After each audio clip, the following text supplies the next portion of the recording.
Salut tout le monde, nous voici pour une nouvelle vidéo et en ce... bon là je filme la vidéo en avance mais du coup ça fait mercredi 25, 26, 27, 28. En ce dimanche 28, je vais vous présenter ma pile à lire de cet été.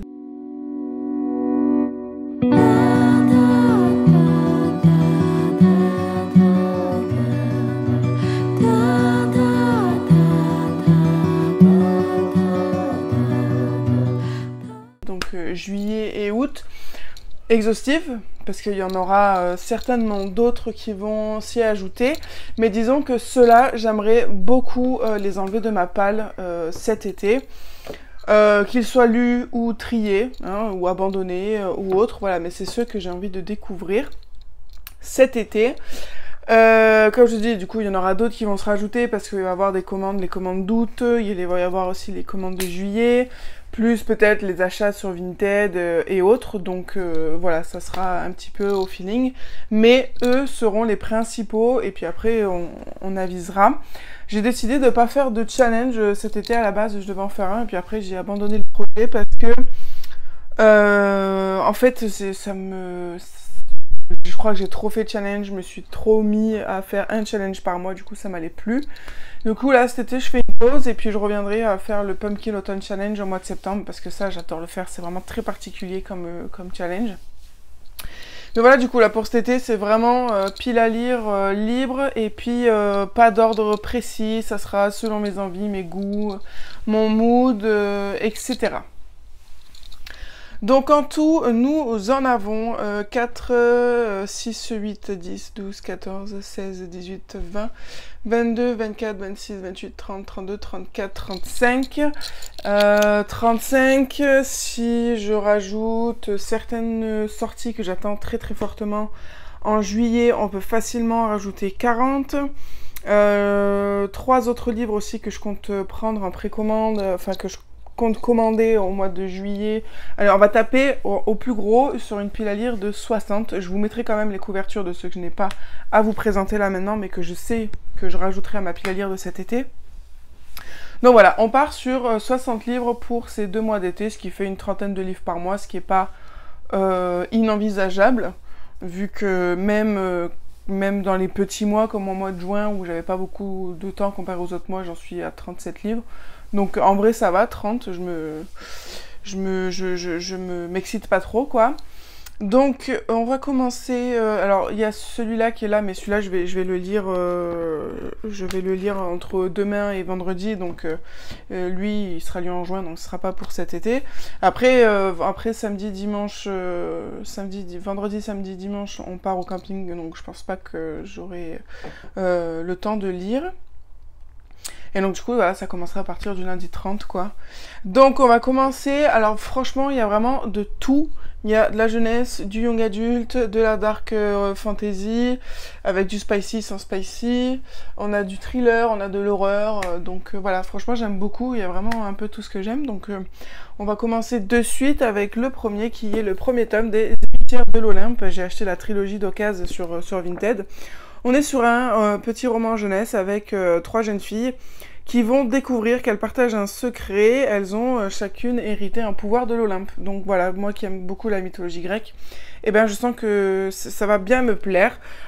Après on n'est pas à l'abri que j'abandonne comme tous les livres que je vais vous présenter, parce que soit ça peut être un problème de plume, un problème de rythme, un problème de protagoniste, ça peut être plein de choses, mais dans le speech, tous les livres que je vais vous présenter, ça me botte énormément, mais après, sur la pratique, on verra bien. Mais du coup, voilà, si ce tome 1 me plaît, eh ben, j'aurai la grande joie de pouvoir finir cette trilogie rapidement, vu que je l'ai. Récemment, je me suis pris La Reine Courtisane, ça faisait un petit moment que je le ziotais, et puis enfin, je l'ai trouvé à un prix décent sur Vinted. J'ai pris La Reine Courtisane parce que beaucoup parlent de la Guilde des Ombres, sauf que les grosses pavasses que ce sont, le nombre de tomes qu'il y a, franchement trop compliqué pour moi pour l'instant. Donc, je me suis rabattue sur La Reine Courtisane qui est dans le même univers que la Guilde des Ombres. Donc, je me suis dit pourquoi pas, en plus c'est un one-shot, donc je pense que pour découvrir la plume d'Anatrice, découvrir l'environnement et tout ça, peut-être que après ça me donnera, ça me mettra un pied à l'étrier pour lire la Guilde des Ombres.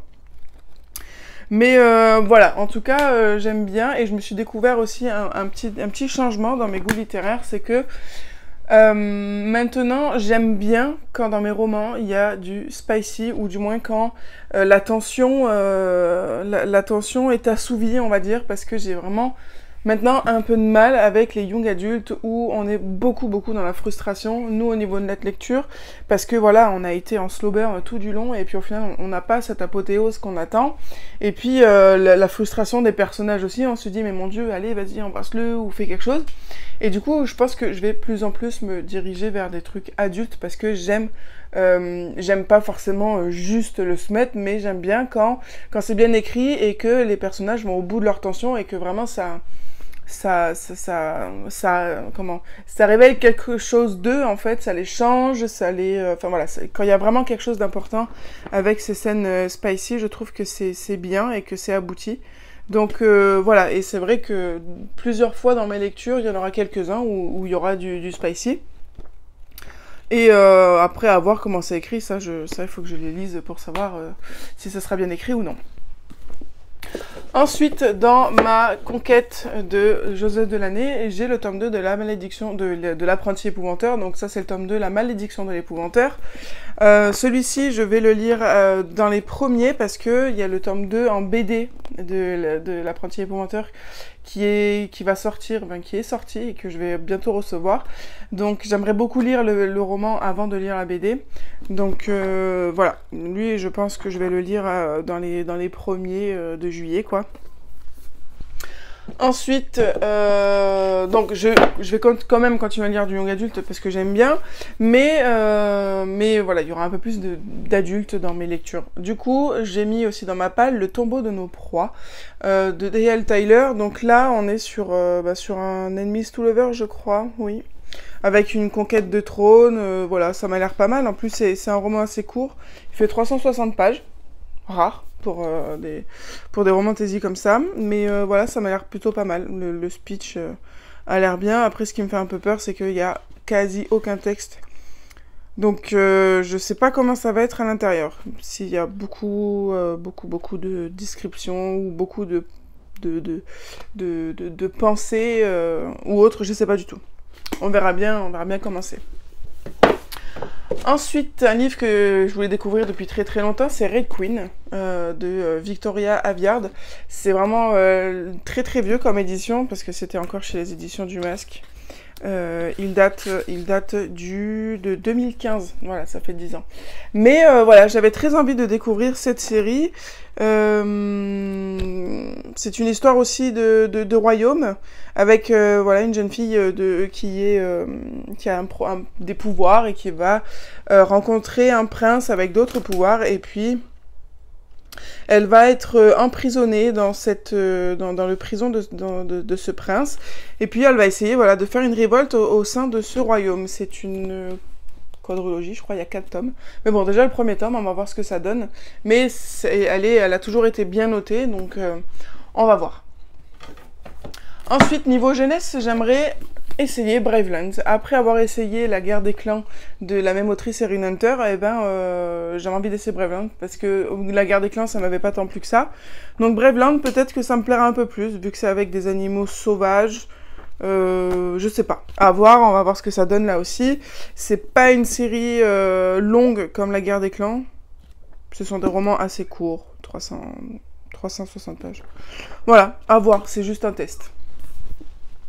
Ensuite, dans ma conquête de Cassandra O'Donnell, je veux commencer la saga Rebecca Keane, du coup, parce qu'il me reste plus que cette série à lire de Cassandra O'Donnell. J'ai lu Le Collège Maléfique, j'ai lu La Légende des 4, j'ai lu le Collège Maléfique, j'ai dit, Malenfer, Sombre Terre, Dead Garden, Les Jumeaux Croche-Morts. Donc il me reste plus que sa série Rebecca Keane à lire.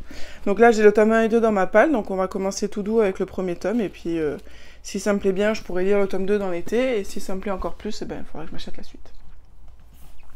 Ensuite, en jeunesse, là aussi, on sort une vieillerie. Le Pays des Contes de Chris Colfer. Ça, c'était une série qui était sortie.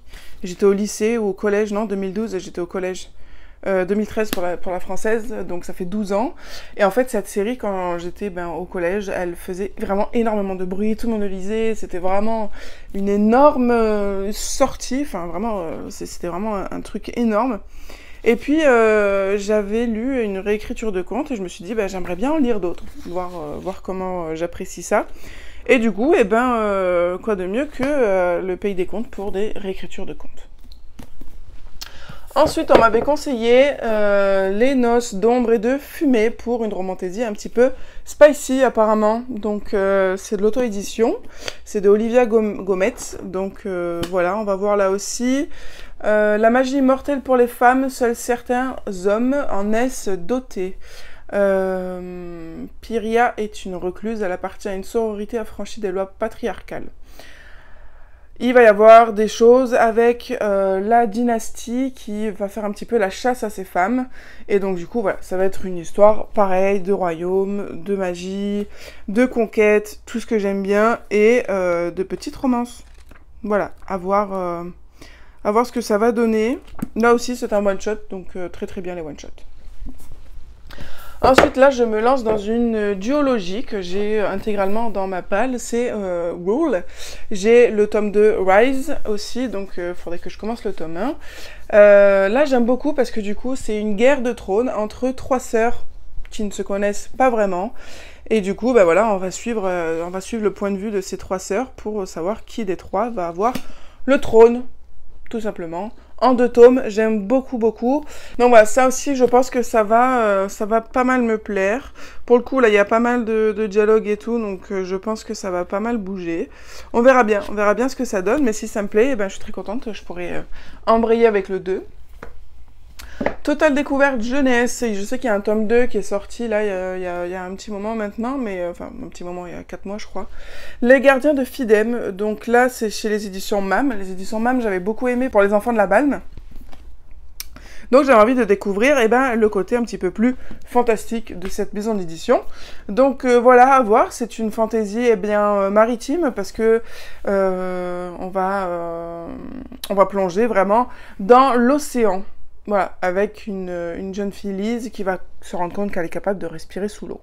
Voilà, ça a l'air vraiment plutôt pas mal. Nous verrons bien. Ensuite, là aussi, je sors une énième vieillerie, L'école du bien et du mal. Je voulais découvrir cette histoire, mais en fait, vu que j'avais vu le film sur Netflix, je voulais me laisser du temps avant de lire les romans. Du coup, voilà, je l'ai trouvé pour 1 € sur Vinted. Je me suis dit, allez, tente le roman, voir déjà si tu te souviens bien du film, ou si pas du tout, tant mieux, comme ça tu repars à 0. Et puis voilà, on va voir ce que ça donne.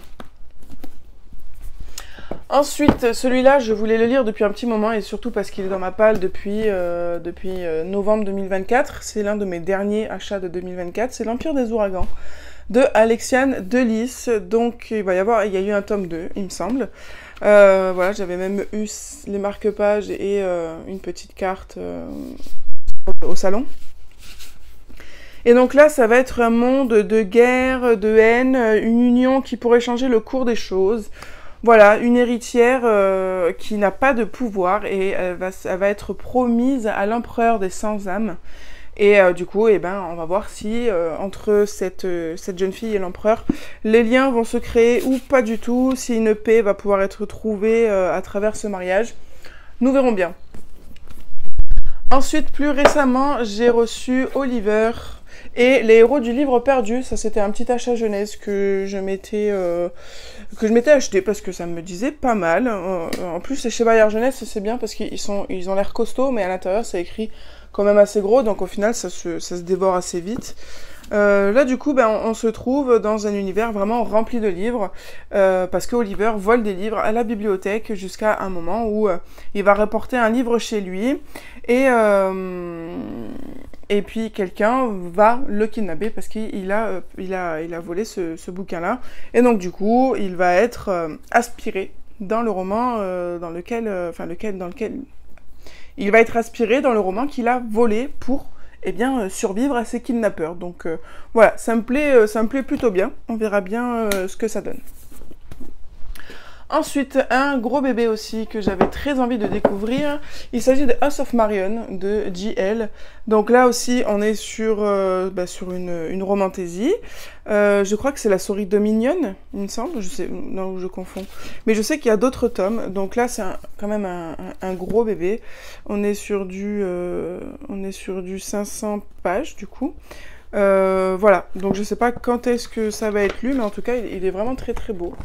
Et puis je l'avais trouvé pour 4 € sur Vinted, très très bien, étant donné qu'il en coûte 25,9 €. Les gens comme ça, je les apprécie. Donc voilà, à voir ce que ça donne, mais là c'est une histoire d'une jeune fille qui est censée cacher son pouvoir, qui n'est pas légal, dans les grandes lignes, et puis du coup... Elle va ensuite devoir participer à une compétition de 3 rites. Et puis, si elle les passe, elle pourra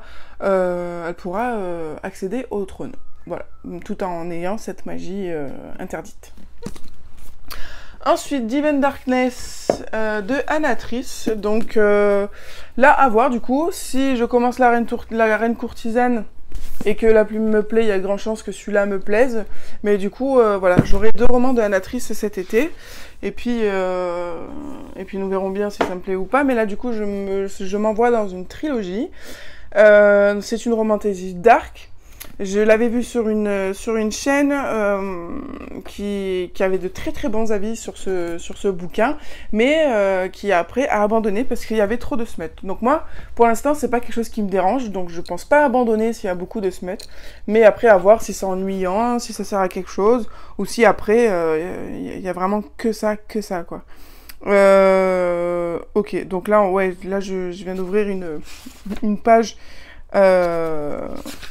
Je viens d'ouvrir une page au hasard, et d'accord. Mais bon, ça me dérange pas tant que ça. Donc, on verra bien si ça me plaît, auquel cas, il faudra que je m'achète le tome 2 et 3. Ensuite, dans ma conquête de mes anciens coups de cœur, là aussi, on ressort une vieillerie. Je veux relire Humaine de Rebecca Mezel, qui est une duologie, que j'ai dans ma bibliothèque depuis que j'ai 14 ans, parce qu'il est sorti en 2010. Non, alors je l'ai pas depuis ma 14 ans, parce que je l'ai eu quand il est sorti. 10, 11, ouais, j'ai dû le lire à 12, 13 alors. Et là, en fait, j'avais beaucoup aimé parce que là, pour une fois, c'est en fait une vampire qui va absolument redevenir humaine. Et je trouve que c'est un ovni, parce que c'est vraiment très très rare, les livres, où ce sont les vampires qui veulent redevenir humains. La majorité des bouquins, les vampires sont des vampires et voilà. Ou alors, c'est les humains qui veulent absolument devenir vampires, #Twilight. Et du coup, j'avais beaucoup aimé cette histoire, qui est une romance, faut se le dire. Mais voilà, c'était une romance très très gentillette de quand j'étais jeune. Et du coup, voilà, j'ai vraiment très envie de relire ce tome 1 et puis après, de lire le tome 2 plus tard. Ensuite, la jeunesse, il y en aura 3. J'ai mis dans ma palle Les voleurs d'histoire de James Riley. Là, c'est une histoire qui se déroule aussi dans le monde des livres parce que ce sont des protagonistes qui ont le pouvoir de s'immerger dans les bouquins. Voilà, à voir ce que ça donne, mais là il y a 4 tomes et le 5e tome c'est un livre dont tu es le héros. Donc voilà, ça a l'air pas mal, en plus c'est une assez vieille série, donc les tomes sont assez facilement trouvables en occasion.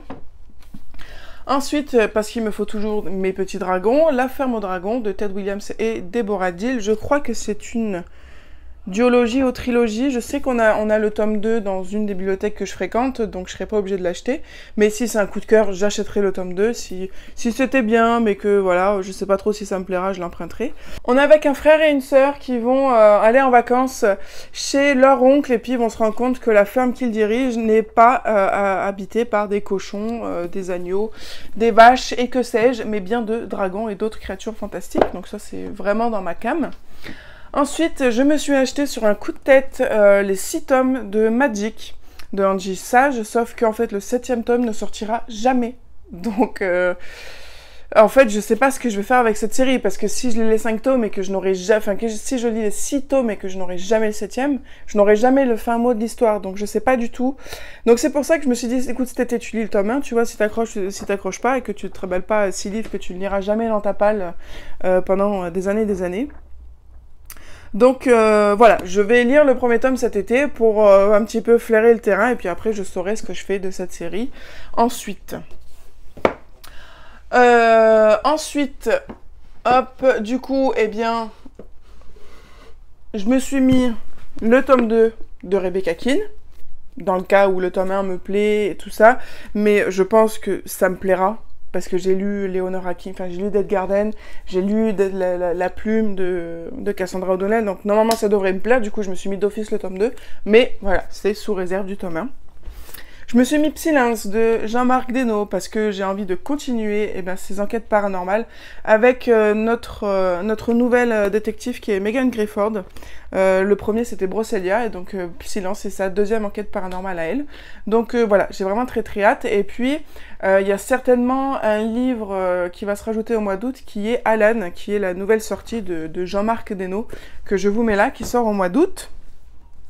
Ensuite, je me suis mis Désaliéné, Neil Sealigan, du coup c'est la suite de Unité 6 que j'ai lu le mois dernier. Là aussi, j'avais beaucoup aimé cette ambiance vraiment très très glauque et horrifique et oppressante et tout ce qu'on veut. Et là, du coup, ça va être un urbex qui va se passer dans le célèbre hôpital psychiatrique de Unité 6. Donc voilà, c'est une sorte de suite, donc j'ai vraiment très très hâte. Ensuite, je vais lire Native, le berceau des élus de Laurence Chevalier. Celui-là m'a été fortement recommandé pour une romantaisie spicy. Il y a 5 tomes, je crois. On m'a dit, le tome 1, tu verras, c'est un peu bof, mais à partir de deuxième, c'est vraiment l'euphorie. Donc voilà, je commence le tome 1 cet été pour voir si je continuerai pas, si je continue ou pas la suite. Je me suis mis 47 allées du lac de Peter James parce que j'ai envie de découvrir la plume de Peter James. Voilà, tout simplement, on est sur du 340 pages, donc franchement ça a l'air d'être plutôt pas mal. Une enquête aussi avec des choses un petit peu bizarres qui se passent dans un lotissement d'habitation. Voilà, donc pareil, enquête paranormale, enfin paranormale oui et non parce que c'est dans un univers très ancré dans la réalité, mais il se passe des choses bizarres et donc du coup des enquêteurs vont aller là-bas pour voir ce qui se passe. Ensuite, on va y arriver. Ensuite, je me suis mis dans ma pile à lire Zara, voilà, une fantaisie qui a fait pas mal parler d'elle, ça me tente plutôt pas mal.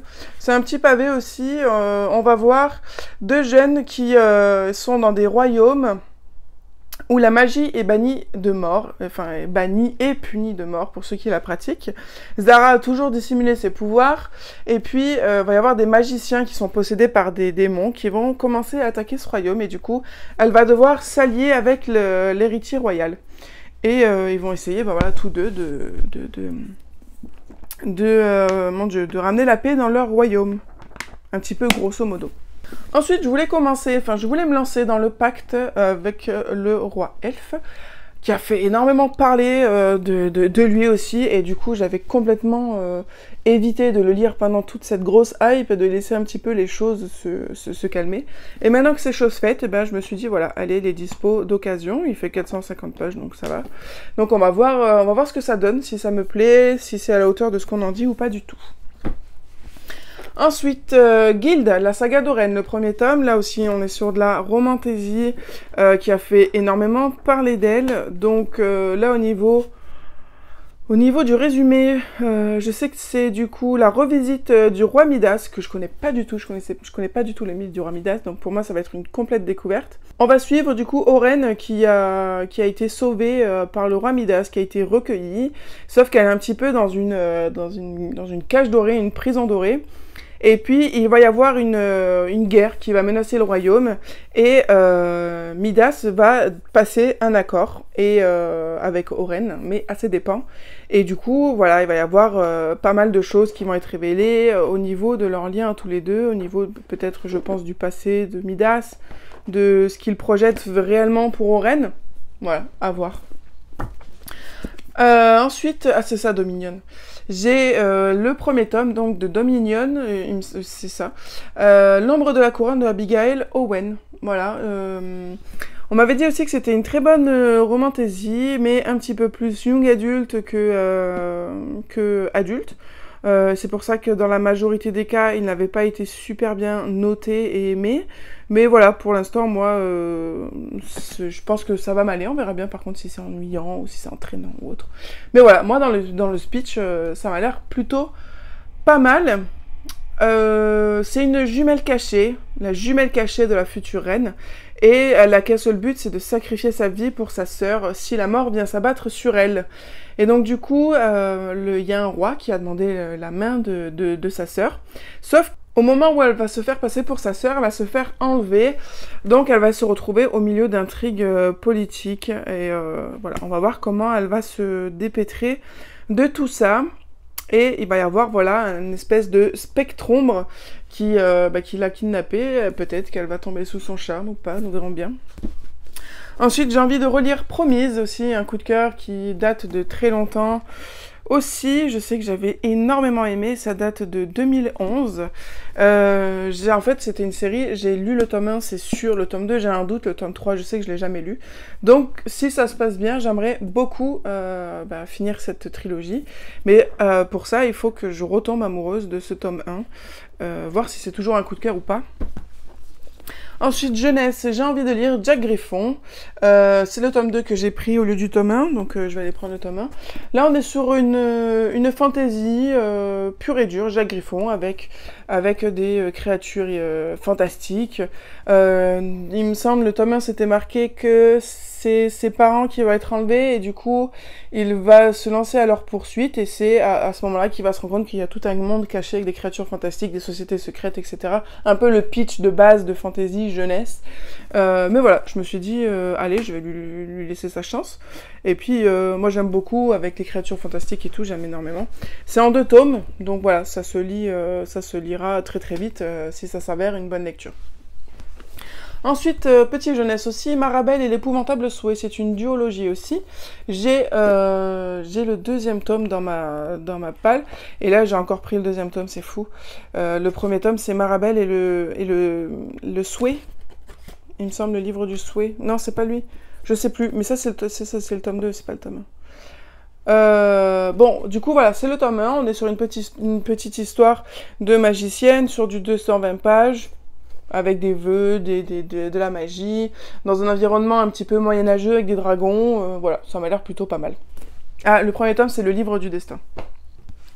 Ensuite, je me suis mis le tome 3 de l'apprenti épouvanteur, évidemment, pour avancer dans cette série.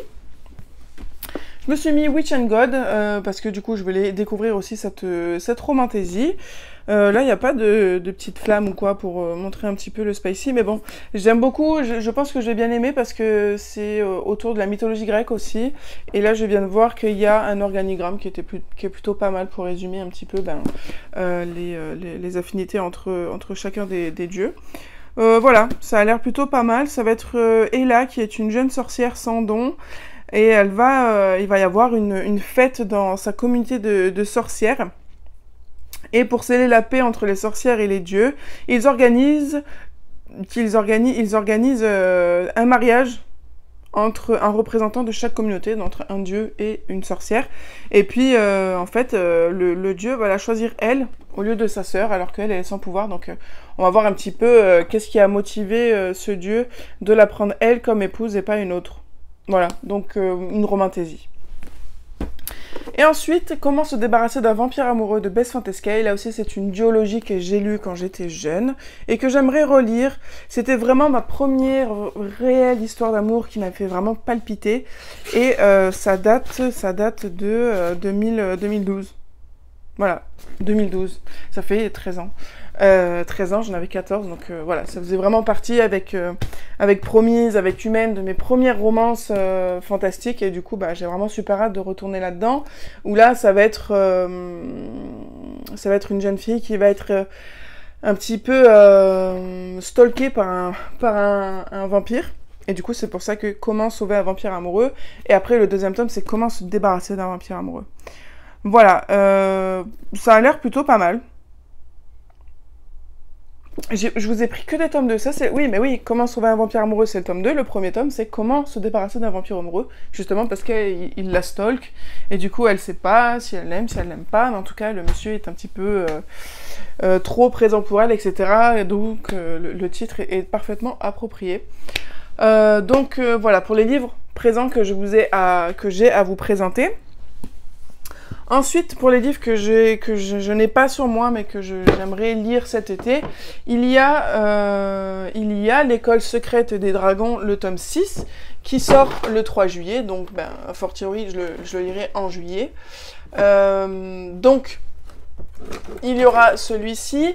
Il y aura sûrement aussi Cold Case Academy, que j'attends de recevoir, du coup, par le biais de Pocket Jeunesse. Ensuite, il y aura du coup Alan, que j'aimerais beaucoup lire, de Jean-Marc Desnos, mais ça je l'ai dit tout à l'heure. Il y aura sûrement aussi Le Roi du mythe et du sang, je crois, de Scarlett Sinclair, celle qui a écrit Hadès et Perséphone, que je compte acheter sur Vinted. Il y aura aussi comment ça s'appelle, La magie élémentaire, je crois, ici, que je vais aussi acheter sur Vinted. Parce que j'aime beaucoup ce genre d'histoire autour des éléments, de différents royaumes pour chacun des éléments ou autres. Et ensuite, il y en aura peut-être d'autres, voilà, qui se rajouteront au fil de mes commandes. Mais là, voilà, c'est déjà pas mal. Il y en aura sûrement d'autres. Et puis de toute façon, à chaque fin de mois, je ferai un bilan de mes lectures. Donc je vous dirai, vous saurez ce qui aura été ajouté ou pas lu, etc. Donc voilà, c'est vraiment un challenge pour moi, du coup, cette fois, de lire tout un été sans challenge, en me laissant la liberté de piocher, bah tiens, je vais lire celui-là, et puis au final celui-là, et puis machin. Chose que, c'était pas forcément le cas quand je faisais les challenges, parce que du coup, il fallait que je lise celui-là pour tel critère, et puis celui-là pour tel critère, etc., etc. Là, ce sera vraiment au gré de mes envies, donc on verra bien. C'est pour ça aussi que j'en ai pris autant, pour vraiment avoir le choix. Et puis voilà, j'ai pas de... il faut pas que je lise ces 30 livres en un mois. Si j'en lis que 25 parmi tout cela et qu'il m'en reste 5, ça sera pour le mois d'août. Voilà. Pour moi, c'est plus simple comme ça. Je vais essayer. Ça se trouve, ça sera pas concluant. Ça se trouve, ça le sera, je ne sais pas. Nous verrons bien à chaque fin de mois. Donc voilà, écoutez, j'espère que cette palle vous aura plu. Dites-moi, vous, si vous faites des challenges ou pas. Si vous avez lu, surtout, certains de ces livres-là. Voilà, écoutez, je vous fais plein de gros bisous et je vous dis à très bientôt sur la chaîne pour de nouvelles vidéos.